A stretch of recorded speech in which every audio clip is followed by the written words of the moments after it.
anunciar que instalaremos un espacio para escuchar a la ciudadanía y construir soluciones.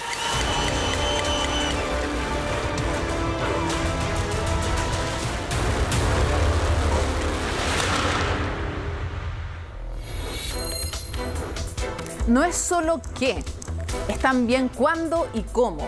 La reforma tributaria del presidente Duque llegó cuando la pandemia está en su pic, con una economía colombiana que se contrajo 6,8% en 2020. El cómo también generó rechazo, sin negociar con sus aliados, ni menos con la oposición.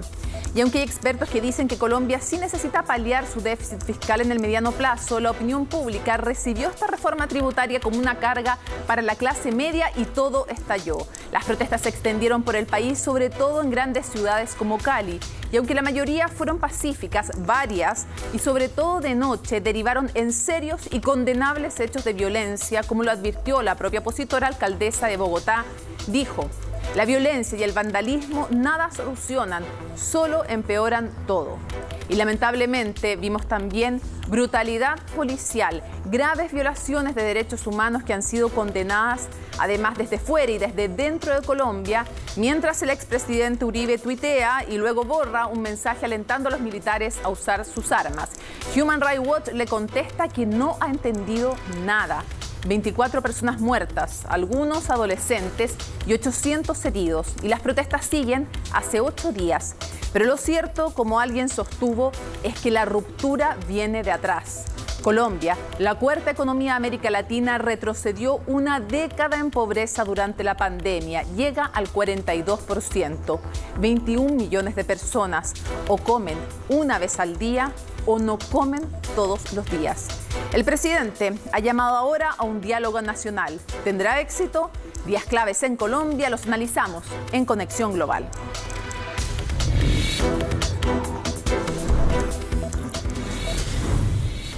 Bueno, vamos a revisar en profundidad los principales ejes de esta desechada reforma tributaria, porque lo revisamos, dirán ustedes, si ya fue desechada. Bueno, para entender por qué se produjo lo que se produjo, en parte por el sentido, el significado y la composición de esta reforma.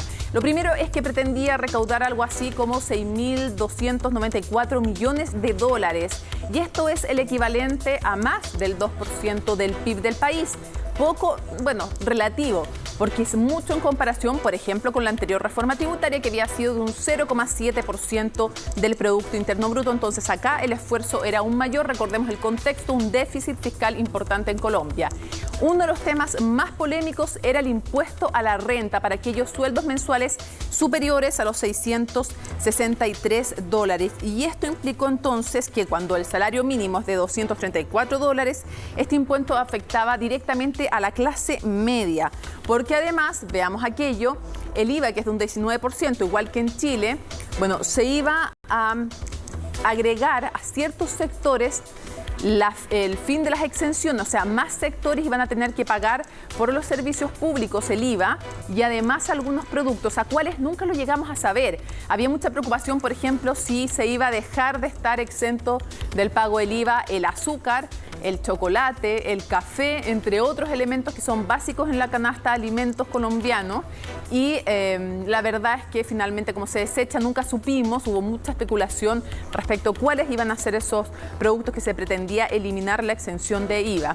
Impuesto al patrimonio superiores a 1,35 millones de dólares, 1% impuesto adicional, esto sí iba enfocado respecto de los de mayores recursos, y después superiores a los 4 millones de patrimonio, 2% de impuesto adicional. Ahora, lo que se decía es el 73% de los fondos van a venir de personas naturales y por lo tanto por esto la reacción de decir, aunque sea destinado buena parte a paliar el déficit, aunque otra buena parte sea para una renta básica, la verdad es que la carga lo sintió la gente así. Se puede discutir si era así o no, pero mucha gente sintió que la carga estaba sobre la clase media.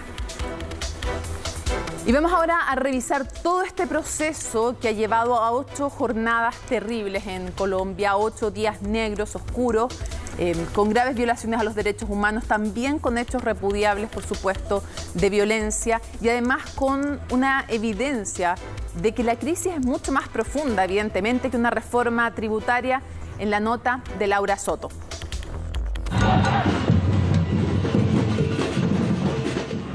Han sido 8 días seguidos de descontento social. Movilizaciones masivas en las ciudades más importantes de Colombia, donde una tercera ola de contagios sigue causando estragos. Pero la emergencia sanitaria quedó en un preocupante segundo plano por este estallido ciudadano que se venía gestando hace semanas tras el anuncio de una polémica reforma tributaria impulsada por el gobierno de Iván Duque. Estas reformas tienen una ventaja: sus efectos sociales serán inmediatos una vez se surta el trámite en el Congreso. Así defendió la tercera reforma tributaria que ha presentado en su mandato. La primera, eso sí, durante una pandemia que ha golpeado con fuerza a la economía colombiana. El proyecto denominado Ley de Solidaridad Sostenible buscaba, entre otras cosas, imponer un IVA a productos básicos de la canasta familiar. El objetivo era recaudar más de 6.000 millones de dólares anuales para financiar programas sociales. La respuesta de los ciudadanos fue un paro nacional el 28 de abril, el día en que comenzaría la crisis social en el país. Esta marcha constituye la mayor muestra de indignación contra este gobierno. Miles salieron a las calles de Bogotá, Medellín y Cali. Esta última ciudad se ha convertido en el bastión del descontento en Colombia y donde la represión policial se sintió con más fuerza. También se ha tomado la decisión de que nuestro Ejército Nacional, con 450 soldados, refuercen el ejercicio de vigilancia conjunta y apoyen al desarrollo de las actividades que tiene que hacer la policía. Desde el gobierno rechazaban quitar el respaldo a la propuesta y por el contrario el foco se centró en reforzar la seguridad en el país. En algunas zonas se registraron saqueos y la destrucción de locales. Los enfrentamientos entre manifestantes y las fuerzas de la policía y el ejército se incrementaron. Hasta que el señor Duque nos quiera escuchar y hasta que baje la reforma tributaria, hasta que la acabe, no que haga modificaciones, hasta que la acabe. Hasta que llegó el 1 de mayo, Día del Trabajador. Otra vez las calles de Colombia se llenaron tanto de manifestantes como de efectivos policiales. La represión nuevamente se hizo presente y hasta el fin de semana recién pasado, el país ya contabilizaba a cerca de 20 muertos y cientos de heridos. Cada noche prevalece más el vandalismo que la movilización. Yo le ruego a Bogotá, a Colombia, parar. La policía colombiana está bastante desarmada. Inclusive queman los sitios donde los policías se refugian. La situación llevó a Duque a retirar el proyecto y un día después se concretó la renuncia del ministro de Hacienda. Pero los ánimos no se calmaron. El abuso policial es uno de los motivos por los cuales los colombianos continúan en las calles, mientras la comunidad internacional expresaba su preocupación. Expresamos nuestra consternación por los sucesos ocurridos y resaltamos nuestra solidaridad con las personas que perdieron la vida, con las que resultaron heridas y con sus familiares. Pero si fuera colombiano, estaría en contra de la... Y no solo eso, distintos artistas se han referido a la situación, muchos de ellos mostrando solidaridad a los manifestantes. Sus sueños, sus derechos. El presidente Duque llamó a un diálogo nacional para superar la crisis, pero insistió en que no tolerará actos vandálicos, vinculando incluso las protestas con grupos extremistas. Hasta este miércoles las manifestaciones continuaban y una solución al conflicto por ahora se ve lejana. Vamos a analizar este tema desde Colombia. Nos acompaña la senadora Paloma Valencia, ya senadora del partido de la agrupación Centro Democrático, que se ubica dentro del espectro político en el sector que apoya al gobierno del presidente Duque. Senadora, muchísimas gracias por acompañarnos. Muchísimas gracias, muy complacida. Un saludo para ti y para todos. Quisiera preguntarle, si usted tuviera que definir cuál es el momento hoy día político, social y económico de Colombia, ¿cómo lo definiría? Yo creo que en Colombia hay una crisis en el ánimo de los ciudadanos con el tema de la pandemia, una pobreza que creció significativamente con la pandemia, un desempleo y por supuesto un malestar social, una crisis que se ha expresado en miles de negocios quebrados, miles de empresas que han tenido que cerrar, despedir empleados, una crisis muy honda y aparte de eso un tema político que es innegable de la presentación de una reforma tributaria en un momento que no era oportuno, que ha exacerbado los ánimos y ha llevado a muchos ciudadanos a la protesta y a eso hay que sumarle la presencia de vándalos pagados y organizados por los diferentes grupos ilegales que tiene Colombia relacionados con el narcotráfico, que por supuesto están generando una violencia y un caos en el país muy grande. Senadora, usted es parte de la coalición de gobierno, sin embargo, dentro de esa misma coalición, las versiones dicen que le advirtieron al presidente Duque que no era un buen momento para presentar esta reforma tributaria, menos sin consensuarla con la oposición. Me gustaría que usted nos contara cómo fue eso, si efectivamente hubo advertencias y por qué cree que finalmente el presidente no lo escuchó, cosa que, como usted misma decía, ahora se ve claramente que es un error, que tenían razón quienes la advertían. Bueno, lo primero es decir que hablar de una reforma tributaria en unos tiempos de pandemia a ninguno de nosotros nos gustaba. Hubo unos que fuimos más vocales con el tema y que nos parecía que era un error presentar una reforma tributaria justo cuando además estaba dando el tercer pico, cuando la gente está tan golpeada económicamente. Es que Colombia pues se ha golpeado muchísimo, como todos los países. Sin embargo, pues se empezó a adelantar la reforma tributaria. El pedido del partido fue que se consensuara con los otros partidos que han venido acompañándonos en la coalición de gobierno y que se buscara una reforma pequeña que no golpeara estructuralmente ni la clase media ni los sectores productivos que ya estaban muy golpeados. Era una reforma muy difícil de hacer. Sin embargo, el gobierno, yo creo que los ministros tomaron la decisión de presentar una reforma con ánimo de que se discutiera en el Congreso y que a medida que se diera la discusión se fuera reacomodando, dejando mucho espacio para las posibilidades de que el Congreso propusiera cosas. Yo creo que eso fue un error porque no supo interpretar el tiempo político en lo que estábamos y, digamos, el malestar que ya ha sembrado la pandemia. Yo creo que todo eso obedece a que el gobierno está muy preocupado primero con la pobreza, que según las últimas encuestas del DANE, que es la organización que mide la pobreza en Colombia, están en un 42%. Es una cifra muy alta y muy perturbadora. Y lo segundo, pues evidentemente el miedo de perder la calificación, porque Colombia ya estaba en el último grado de inversión. Las calificadoras estaban sacando informes negativos sobre lo que iba a ser el recaudo de Colombia y eso podía generar no solamente el encarecimiento de la deuda colombiana, sino que el servicio a la deuda se nos hacía cada vez más costoso. La devaluación del peso iba a significar un encarecimiento de todas las deudas del país y era preocupante. Sí, señora. Claro, entiendo que todo esto porque el déficit además ha crecido mucho en Colombia, lo cual complicaba la situación. Sin embargo, la gente parece haberlo visto como un golpe a la clase media, a que la clase media financiara también este paliar el déficit, porque se iba, por ejemplo, a aumentar la cantidad de productos que sí estaban afectos al IVA. Después vamos a conversar más de eso, pero antes quiero preguntarle, usted mencionaba la violencia también, que obviamente condenamos, o sea, la violencia en contra de policías, la violencia en contra de comercio, destrucción, lógico, se condena, pero ya usted tocaba ese punto. Quiero llevarla a otro. Han habido denuncias gravísimas desde organismos internacionales y también dentro de Colombia de graves atropellos y violaciones a los derechos humanos por parte de las fuerzas policiales y del ejército. Quiero preguntarle dos cosas. ¿Cómo responde a esas denuncias de graves violaciones a los derechos humanos? ¿Cuál es su postura al respecto? No tiene por qué hacerse cargo de toda la coalición, ¿no? Sino que la suya personal. Y también si fue un error o no sacar a los militares a cubrir un tema de seguridad cuando están preparados más bien para la defensa de las fronteras, para la guerra y no para los conflictos internos. Quisiera preguntarle derechos humanos y militares.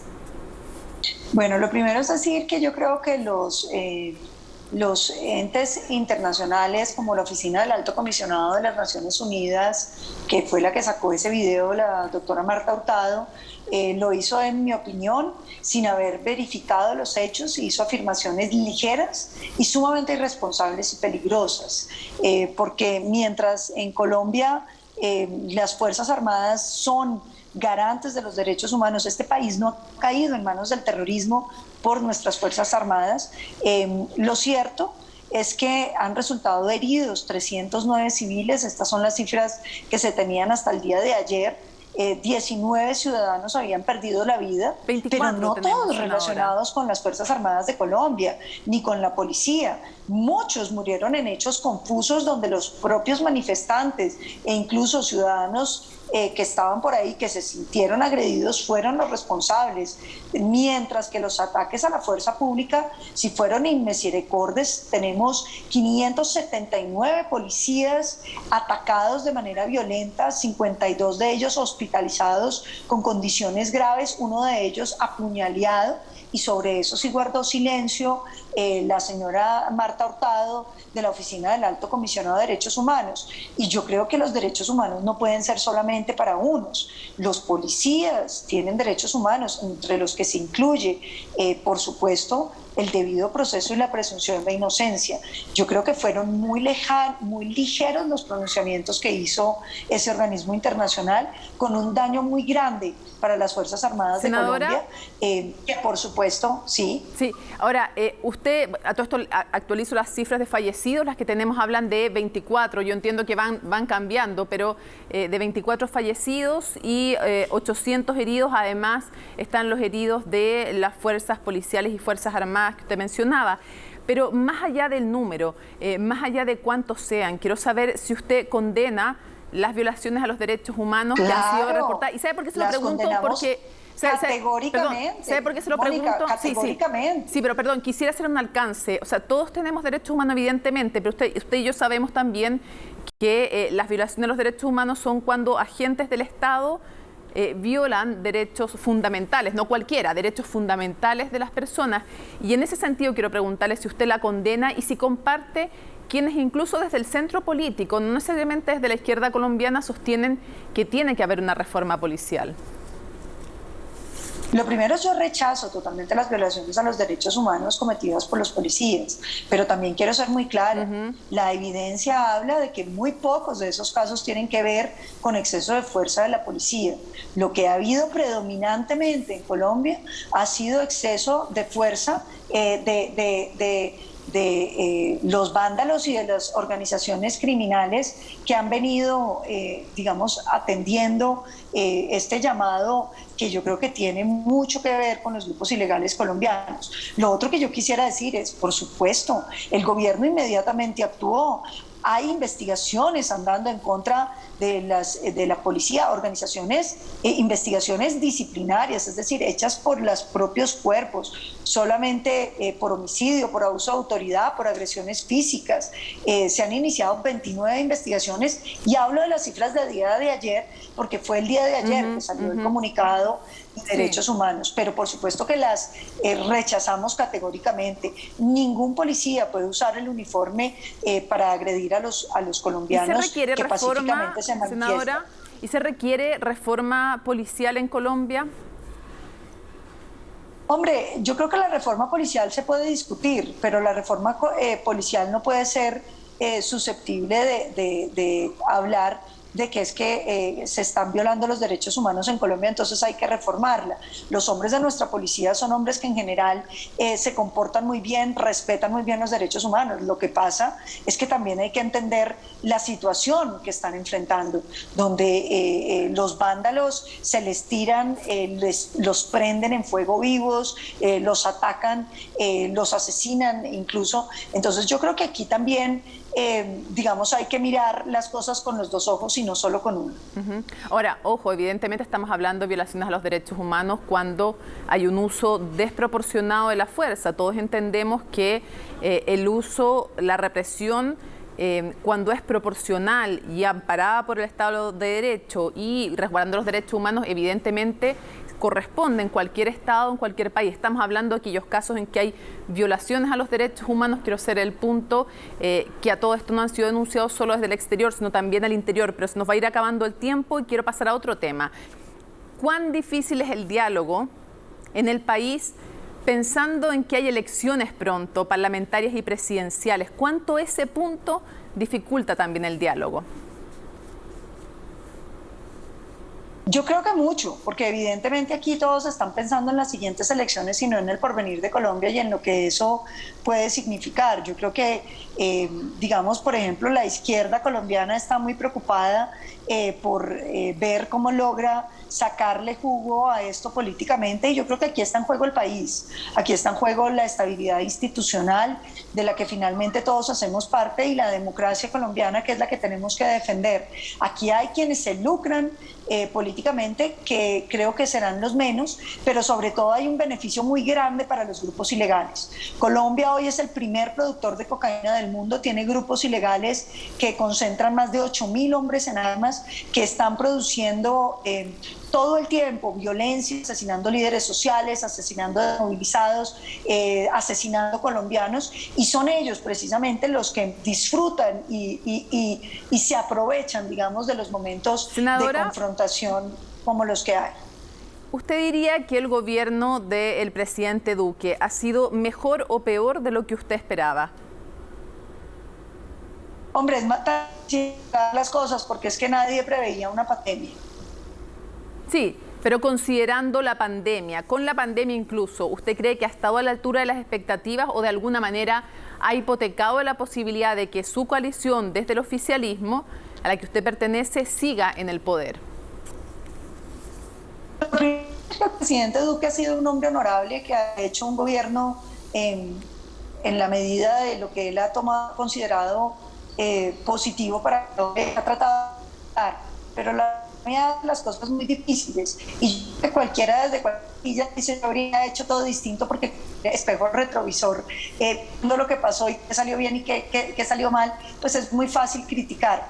Yo creo que él ha hecho lo mejor que ha podido. ¿Y usted cree que va a ser posible que continúen en el poder el 2022? Falta tanto todavía. A veces unos meses son una eternidad en política, pero ¿usted cree que hoy día está lejana la posibilidad de que puedan conservar el poder? Porque las encuestas dicen que los candidatos de izquierda están mejor posicionados. Por eso se lo pregunto.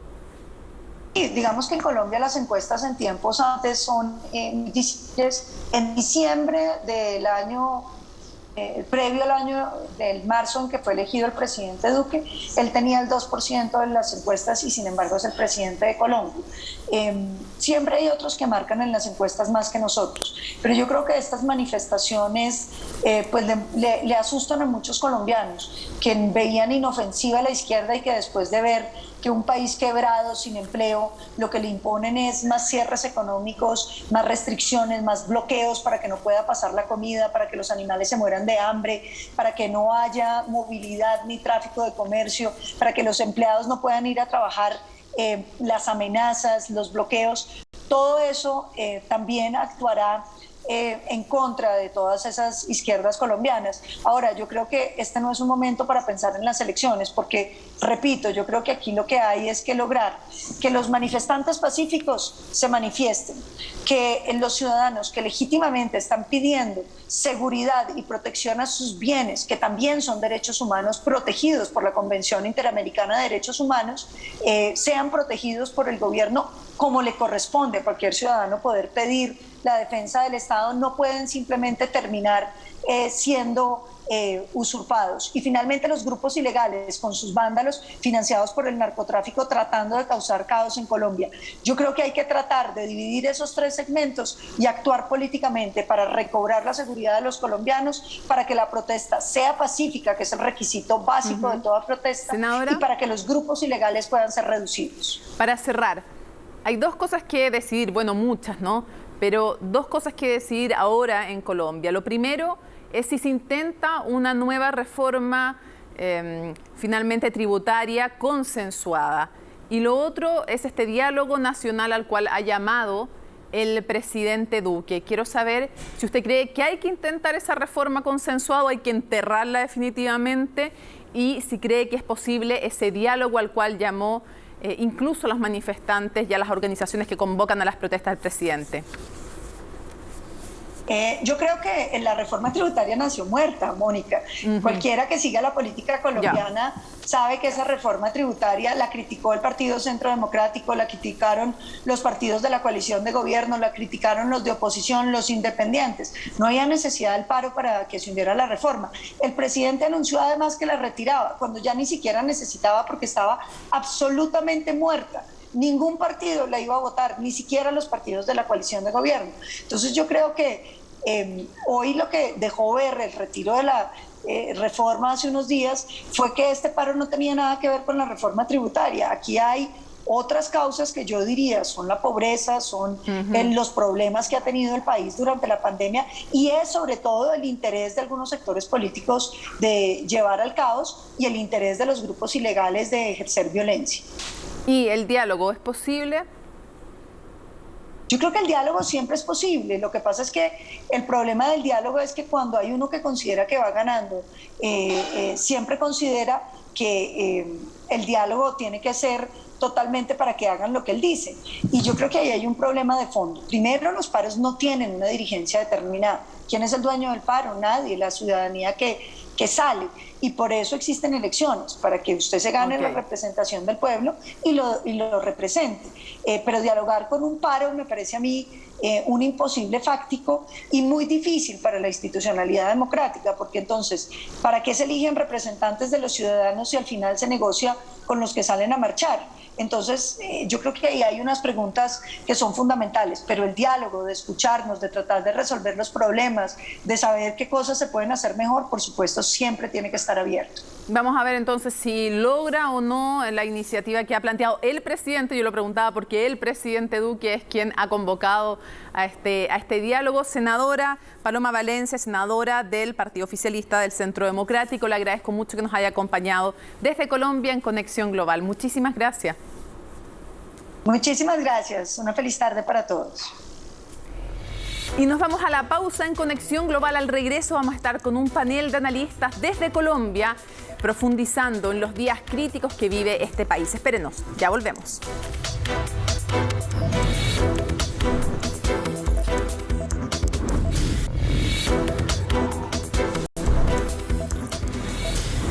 Volvemos a Conexión Global como siempre con las otras noticias relevantes e importantes de la semana. En el ojo esta vez con Isel Guerra.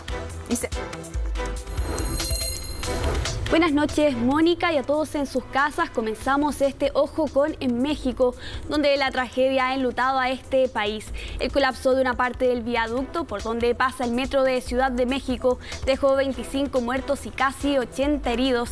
El accidente se registró la noche de este lunes, pasadas las 22 horas local, entre las estaciones Olivos y Tenzonco, en la línea 12 del metro de la capital mexicana. Una cámara de seguridad captó el momento exacto en el que el viaducto colapsó con el paso del tren. Las autoridades locales aseguraron que la Fiscalía inició una investigación, pero además manifestaron que esperan contar con el peritaje externo de una compañía extranjera para así esclarecer las causas del accidente que por el momento se desconocen. El actual canciller, Marcelo Ebrard, y quien fue responsable de la construcción de este tramo durante su gestión como jefe de gobierno de la ciudad, aseguró que se pondrá a disposición de las autoridades, mientras el presidente estadounidense Joe Biden envió sus condolencias al pueblo mexicano.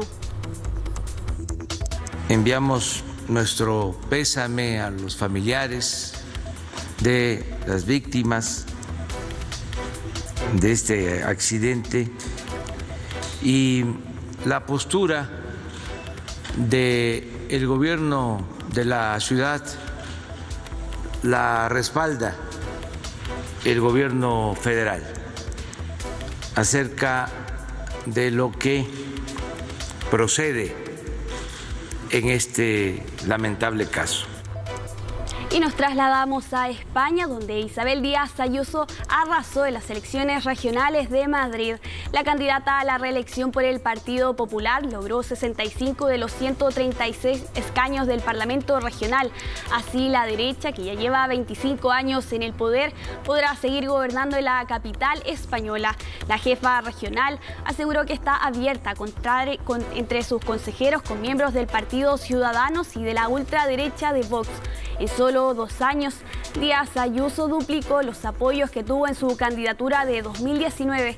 A su vez, el Partido Socialista de Pedro Sánchez logró el peor resultado en su historia en la región.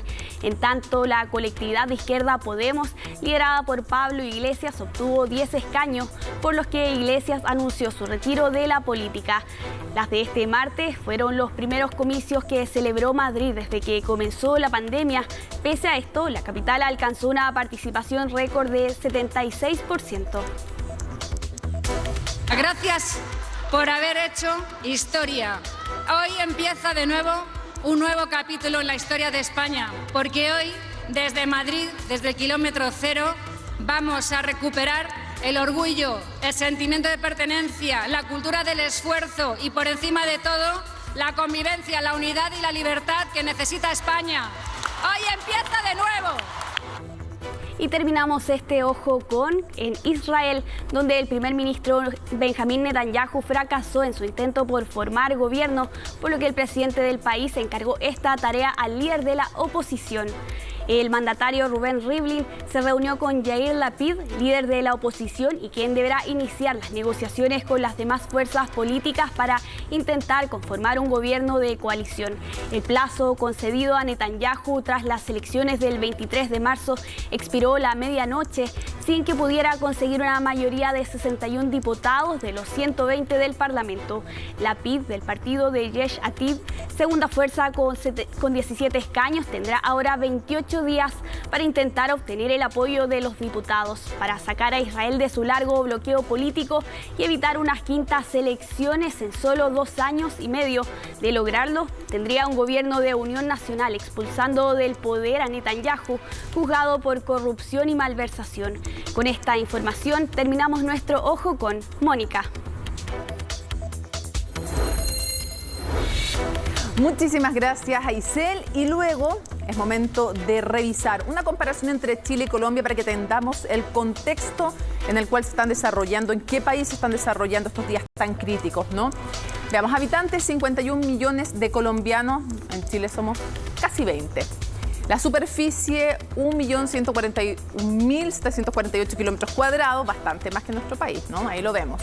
Ingreso per cápita, en un tremendamente rico país con muchísimo potencial, es solo de $6.261.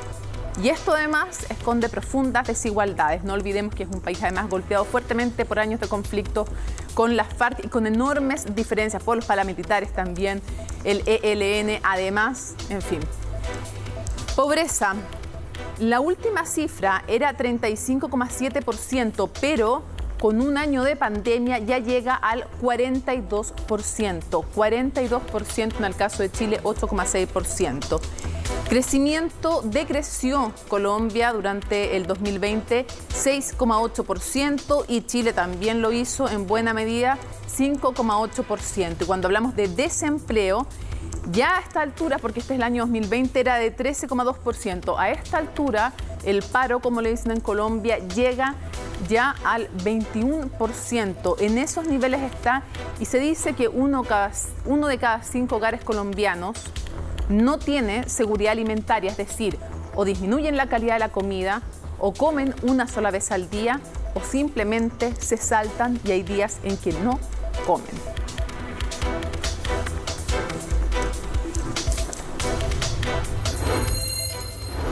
Hoy tenemos 2 analistas de lujo desde Colombia para analizar los difíciles días que se viven en ese país. Le damos la bienvenida, por supuesto, a Mónica Pachón. Ella es profesora asociada de la Universidad de los Andes. Muchísimas gracias, Mónica, por acompañarnos.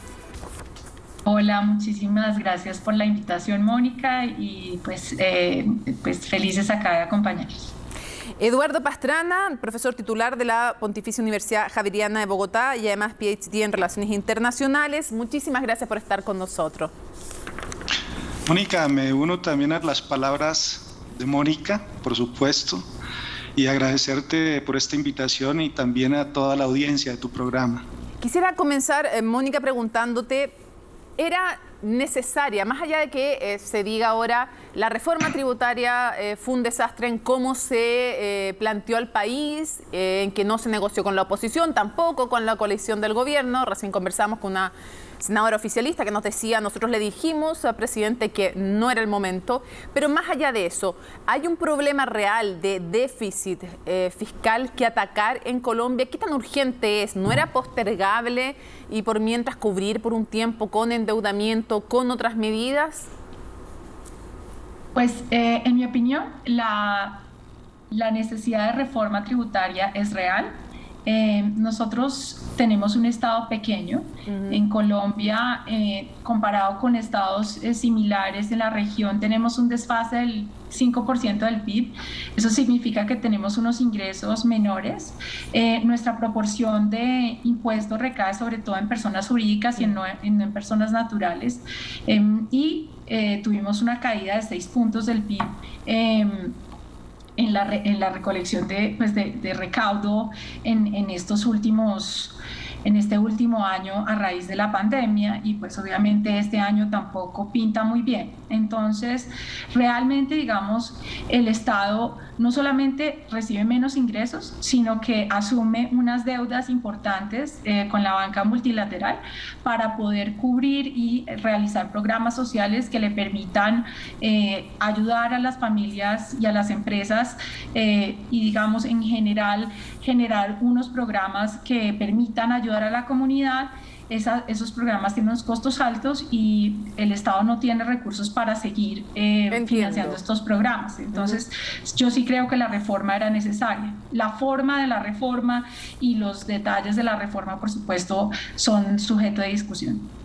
Y ese es el punto que quiero preguntarte, Eduardo, respecto de esta reforma que termina tensionando a todo el país, porque muchos la sienten como una carga a la clase media. La pregunta es, ¿qué tan desigual es Colombia y cómo se debe hacer una reforma también tributaria para que quienes tienen más, las personas que tienen más, paguen más, y no ni los que tienen menos, ni tampoco una clase media que además se ha visto fuertemente golpeada durante la pandemia? Mira, Mónica, Colombia no es un país pobre, es un país inequitativo. Quizás, según los indicadores del Gini, el más inequitativo del hemisferio occidental, y no lo comparemos con la situación de Haití.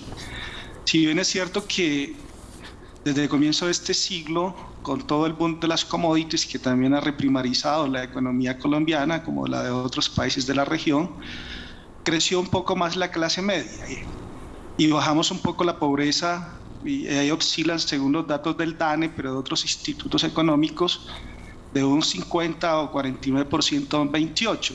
Y ese margen estaría por ahí en el 2017. Ya en el 2019 marca un 32%, pero hay un porcentaje, más o menos de un 7% de esa clase media que todavía es vulnerable, que logró esa movilización, pero es la más golpeada por la pandemia. Pero la cuestión es que si bien es cierto, las medidas que todos los economistas de distintas vertientes, espectros políticos criticaron, sobre todo cuáles eran las fuentes que se iban a tomar para la reforma y cómo se iba a destinar, e incluso algunos gremios hicieron contrapropuestas al respecto, es que la reforma es un detonante.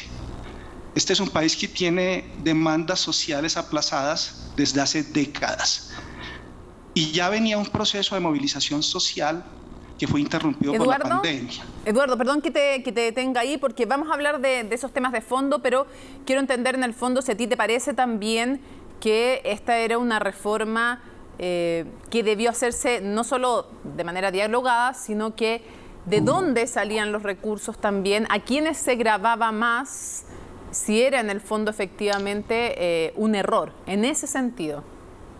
Pues el error es cómo se comunica, la terquedad y la arrogancia del ministro de Hacienda, pero también la incapacidad del mismo presidente de ser prisionero precisamente de esos esquemas y de la posición de su ministro y de los compromisos que tiene, y el momento en que se escoge, pero además la forma como se hace. Ya, entiendo. O sea, hay críticas a la forma en que se comunica, en que se hace al momento y además a quienes se decide gravar también con estos impuestos. Por ejemplo, creo que uno de los más polémicos es el tema del IVA, porque efectivamente a los más pobres y a la clase media les afecta más. Quiero llevarlos al tema de la pandemia para que vayamos enlazando con los problemas de fondo de Colombia. Vamos a ver una gráfica a pantalla completa para contarle a quienes están también como panelistas y a quienes nos ven en sus casas.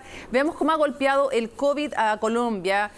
Pensemos que tiene 52 millones de habitantes para que aquí se puedan hacer una idea de lo que compara con Chile. Estamos hablando de un total de 2.900.000 casos de infectados en Chile, que tiene, 51 millones de habitantes Colombia, casi 20 Chile, son 1.219.000 los casos. Estamos hablando de 75.627 fallecidos confirmados con COVID en Chile, 26.000 y casi 31.000 con los sospechosos.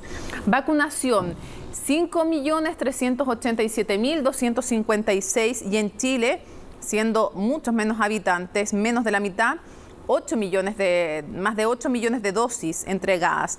Total de PCR, 15 millones en el caso de Colombia, 13 millones en el caso de Chile. Camas críticas disponibles. En total en el sistema, ¿cuántas camas críticas hay? Son 12.623, en Chile 4.536.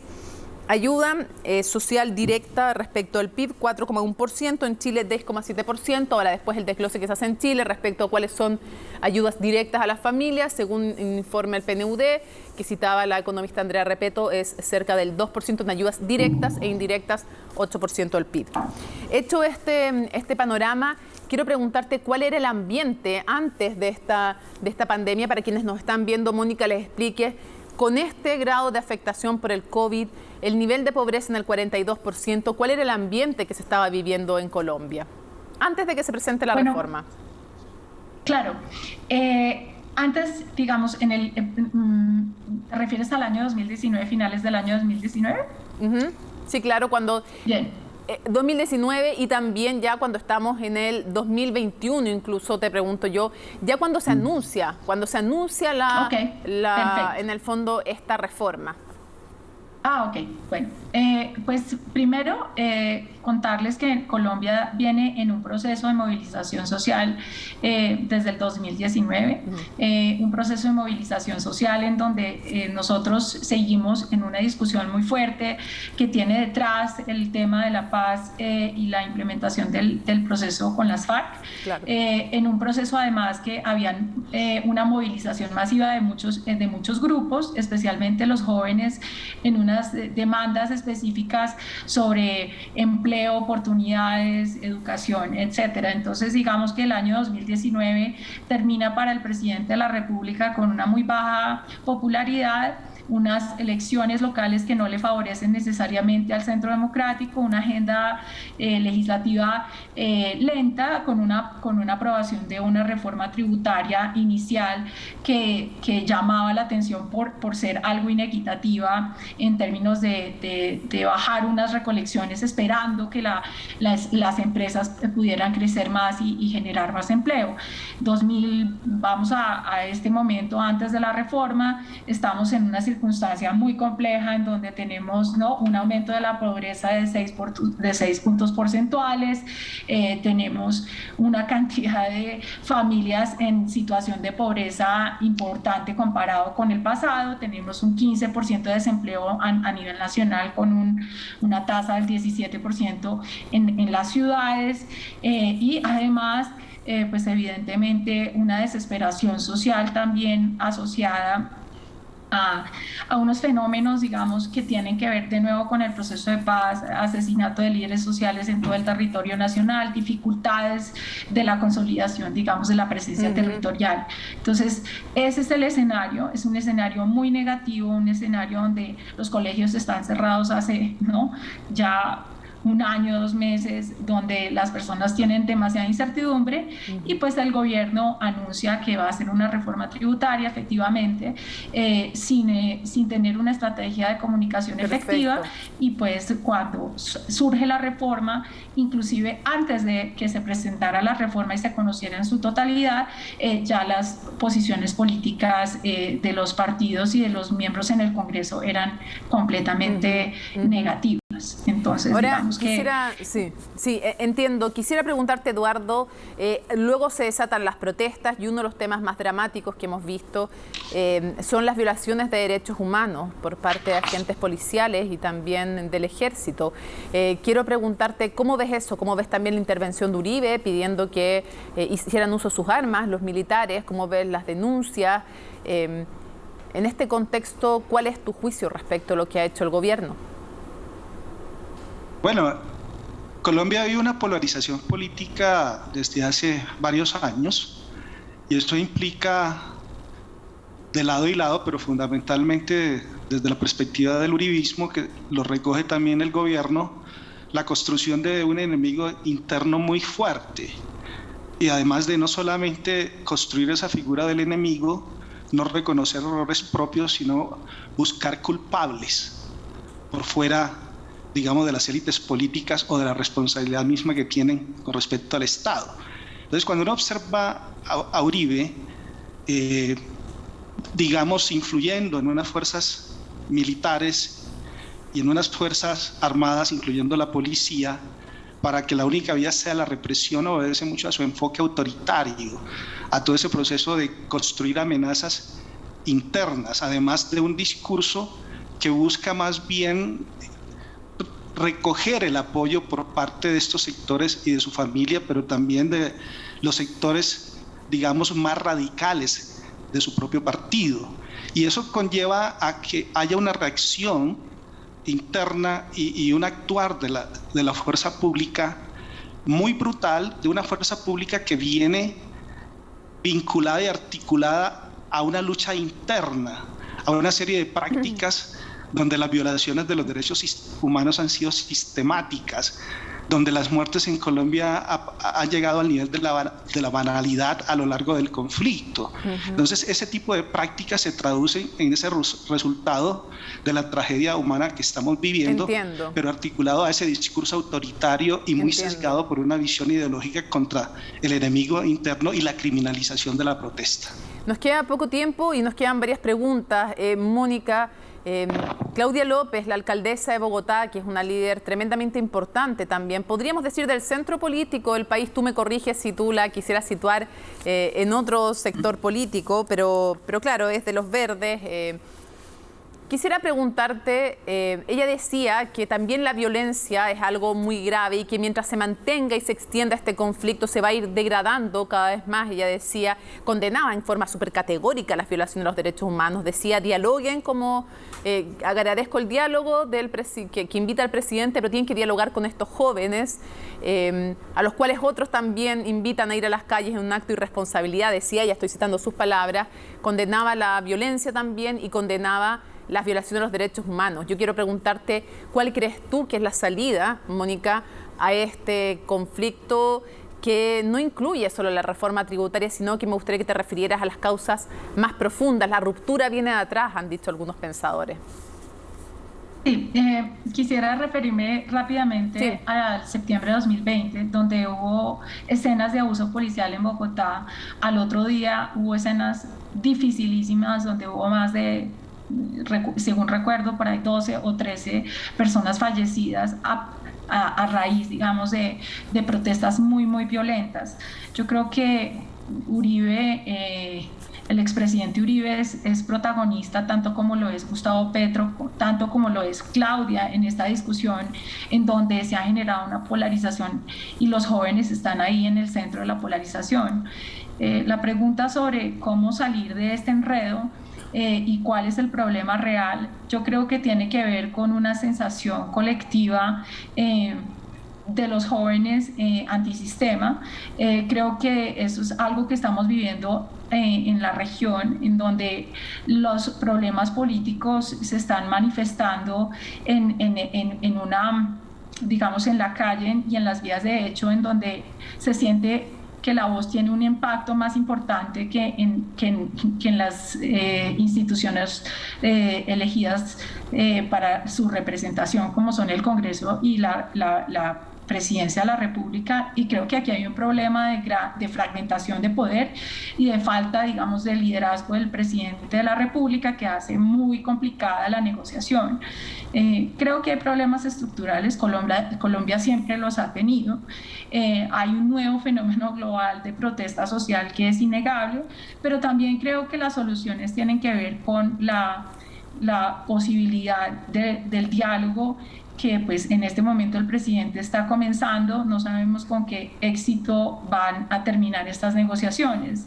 Ya en el 2019 comenzaron así, vamos a ver qué pasa, pero mi sensación, Mónica, frente a todo esto es una de frustración, por supuesto, porque duele cómo funciona y cuál es la dinámica de la protesta, pero creo que el Estado tiene que hacer presencia y los líderes políticos tienen que cumplir esa labor de civilizar el debate. Para cerrar, Eduardo, quisiera preguntarte cuáles son para ti los problemas estructurales de Colombia, brevemente, porque me gustaría mayor énfasis en que nos dijeras cómo crees que todo esto va a afectar las elecciones del 2022, si hipotecó o no su posibilidad el presidente Duque, quién se alza, a quién afecta, a quién beneficia, porque hay elecciones presidenciales y parlamentarias. Aquí lo central, evidentemente, es el conflicto de fondo de Colombia, y duelen cada una de las muertes y cada una de las personas heridas, sean del bando que sean, pero quisiera preguntarte cuáles son esas causas más profundas para ti que hay aquí y cómo afecta el 2022. Bueno, Colombia arrastra un problema agrario histórico de larga data, una distribución de la tierra muy inequitativa, casi que el Gini rural nuestro ronda por el 0.9, y eso ha sido causa histórica de los distintos conflictos que se han dado en la frontera agrícola de este país. Pero además de ello, la falta de Estado, de construcción del Estado, presencia del Estado, de la penetración del Estado a muchas regiones, y hoy en día esto se ha complejizado mucho con el problema del narcotráfico. Y ahí hay una relación muy fuerte entre las distintas violencias que se han dado, pero además de ello, la gran inequidad, porque hay un sistema de salud terrible que ha sido muy evidente en la pandemia. Tenemos una educación muy elitista y de mala calidad para los grandes sectores de la población, una seguridad social demasiado excluyente, grandes problemas de infraestructuras en las ciudades y el problema de la corrupción, para citar, digamos, uno de los temas que más se discuten y que más ha impulsado estas demandas y la propuesta por parte de los sectores juveniles, pero de otras fuerzas sociales. Entonces hay que abordarlos, porque nos pasamos hablando durante décadas de que primero resolvíamos el conflicto y después abordaba la agenda social, y hoy en día se pregunta, bueno, el conflicto allí, vamos sí o no se ha logrado estabilizar la paz, hay un cumplimiento por parte del gobierno de los acuerdos de paz, y cuando abordamos lo social, y ahí es donde hay una nueva conciencia, es donde las clases medias vulnerables o la poca movilidad social que se ha producido empiezan a demandar su inserción en el sistema social, el sistema económico y la solución de estos problemas históricos. Vamos a ver cómo todo esto también afecta finalmente el 2022, elecciones presidenciales, elecciones parlamentarias. Todavía cuesta mucho sacar en limpio cuál va a ser la consecuencia de lo que estamos viviendo. Probablemente mucho aquello tiene que ver con cómo se resuelva, si hay o no diálogo efectivo, y cómo termine también este episodio muy triste nuevamente en la vida de Colombia. Quiero agradecerles a ambos, por supuesto. Eduardo, Mónica, muchísimas gracias por haber estado con nosotros en Conexión Global. Muchísimas gracias, Mónica. Un placer estar aquí. Muy amable, Mónica, por la invitación, y como decimos en Colombia, a la orden, y mis saludos también a Mónica Pachón. Un abrazo para los dos, muchísimas gracias, y por supuesto a ustedes. Nos vemos una próxima semana en un nuevo Conexión Global. Nos importa lo que ocurre en todo el mundo, nos importa también lo que ocurre en nuestro continente, una América Latina que ha vivido episodios tan tristes, tan duros en la pandemia. Seguimos atentos en Conexión Global. Chao.